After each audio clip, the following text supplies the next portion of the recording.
You know, it's always something. It's always something. SUMTIN, something. Jason Benetti and I talk about something to do. It's always something with people. Stephen A. Smith, we play the hits here, people. We do. Stephen A. Smith is seeing and getting, he's seeking a massive payday. He wants that bread, yo. And he's probably going to get it. We talked about it yesterday. There really is nobody else at ESPN. What, are you going to turn on and listen to Ryan Clark look all earnest, or Dan Orlovsky tell us all about football, or Mike whoever, and Jimmy who, you know what I'm saying? I mean, who are we going to listen to? We're going to listen to Jorge Sedano? Okay. Hi, Jorge. Hi. No. There's nobody else. Perfect storm for Stephen A. Smith. But even though he's in a perfect storm, and even though he has made more money than he's ever made in his life, more than he deserved, more than he, after getting fired from every job he ever had, and Skip Bayless saved him, he's still bitching. He's still whining. He's trying to act like Michael Jordan. I love it. It's really funny to watch guys that couldn't play basketball try to be basketball guys, and that's what Stephen A. Smith does. He's accusing critics of attempting to obstruct his contract negotiations. You think I'm that stupid? I don't know. I don't think you're real smart. I mean, I think you're an actor. I mean, you're a good actor, but he says, you think I'm that stupid? I don't know. I mean, I don't know. You work hard. You think I haven't noticed that the steam has elevated since everyone knows my contract is coming up? You think I'm that stupid? I love how he makes an angry face. You think I don't know what they're trying to do? What these cats are trying to do is trying to bait me so I will do something stupid, so I will get in the way of my dollars? Now, it's so obvious as the sky is blue on a sunny day in Miami. But here's the real question. Why would you want to do that? Why? Yeah, I don't know. What's he talking about? I mean, yeah, he's got to be a victim. If you're not a victim, what are you doing? Everybody must be a victim. I must be a victim. I'm trying to get $20 million, but somehow I'm a victim. Oh, okay. I mean, here's the deal, and this goes back, doesn't matter the level. And Stephen A. Smith is at the highest level of this. The more popular, the more money, the more scrutiny, particularly in an industry where you are going to stand out among others. McAfee all of a sudden caught incredible scrutiny because, well, he started making major dollars, because he stood out in an industry where, you know what, you can cookie-cut play-by-play guys.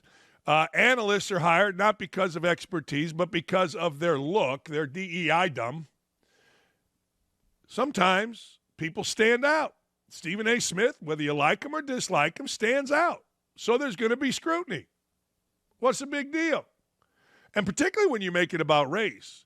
When you make much of what you say, including stupid things like, this is a black thing, you white guys stay out. Well, you're going to get more scrutiny. So you want to pound on people, but you don't want anybody to pound back. You want to hit on people. You want to act like the grand poobah of all things, insulting people along the way, but you don't want anybody to take a shot back. Well, that's not how it works. Hell, I get shots taken at me every day. What are you going to do? Well, it doesn't matter to me. I'm not at that level.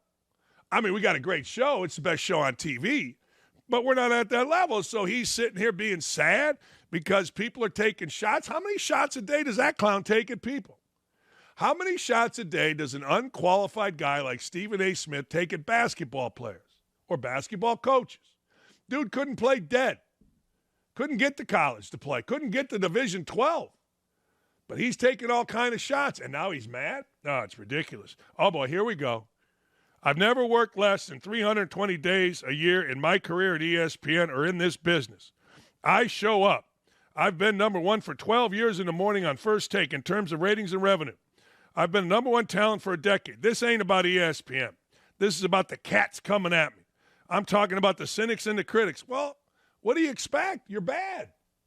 You're loud, you're bad, but you resonate. As hard as I work, as much as I work, along with the results I provide, if I don't get paid, who's getting paid? Non-race baiting human beings that kind of don't yell and scream? I don't know. Pat McAfee? I don't know. The next guy? I don't know. I mean, I'm not saying he shouldn't get paid. He should, but I don't buy that whole ratings and revenue thing. I don't care what ESPN puts out. I got friends inside of ESPN that provide me the actual numbers, and I ain't buying all this. But, hey, look, ESPN should pay him his whatever he is worth. But you also got to be careful. If ESPN pulls the plug, and this is where ESPN isn't smart enough, look, Steven, we're going to pay you $10 million and we're going to pull the plug. Good for your production company. Good for it. We're willing to take all of the boycotts. We're willing to take all the anger. We're willing to take all the stupidity, but this is what we're going to do. We feel $10 million is fair. If you don't feel it to be fair, that's fine. We'll pull the plug. We'll figure out another show. I mean, hell, ESPN used to put Denise Austin up there. As long as ESPN, as long as they have games, great college basketball, great college football, NBA, you name it, NFL, they're fine. That's what I would do. Whatever Smith is making right now, I would say, okay, let's say it's 8, I'd go to 10. Let's say it's 10, I'd go to 12. 20% raise, pretty good in this economy. That's what I would do. But I'm the same guy that would tell college basketball coaches, look, you want to stay at Xavier, stay at Xavier. You want to stay at Dayton, stay at Dayton. But if you want the Indiana job, this is what we're paying. We're not negotiating. We're not doing nuts. Nothing. Zero. That's what I would do. But I'm kind of sensible about this. I understand that Stephen A. Smith could be very popular without ESPN, but not close. Not even a little bit. So good for, well, I mean, and here we go. Guys crying, bitching, whining, moaning about working hard. I don't think I've ever worked less than 340 days. I don't know. I mean, that's what I would do. Stephen, we love you. We think you're valuable. Here's what we're going to pay you. If you don't like it, we certainly understand. We're going to give you a 20% raise. That's great. It's more than inflation. I think inflation just went down to 3-something. That's great. That's good news. That makes your money even worth more. And that's it. And look, if you want to bitch, whine, and moan, if you want to embarrass the company, we're going to pull the plug. Well, that's racist. Maybe so. If you say so. But that's what we're doing. See, this stuff is easy. This stuff is not hard. Like, I understand fully that somebody else could do my job tomorrow. I understand. I don't think many people understand that. I think we've become really popular here because we have an unbelievable team. But I understand that these jobs are the best jobs you're ever going to have. So I work my brains out at it. And I don't think I demand much.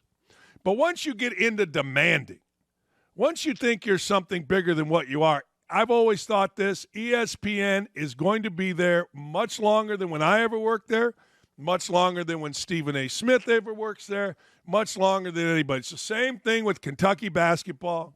It's the same thing with Indiana basketball. UConn basketball has become that.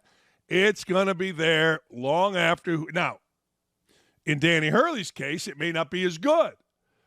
But when Jim Calhoun was there, people thought, well, they'll never keep it at this level. So if I'm ESPN, Stephen, man, do we love you. God, we love you. You're the best. However, we're going to pull the plug on this, and if you don't take this offer. Go home, think about it. Go to social media, bitch about it. Complain about McAfee. Do whatever you'd like. Do whatever you'd like. We understand. Look, we do.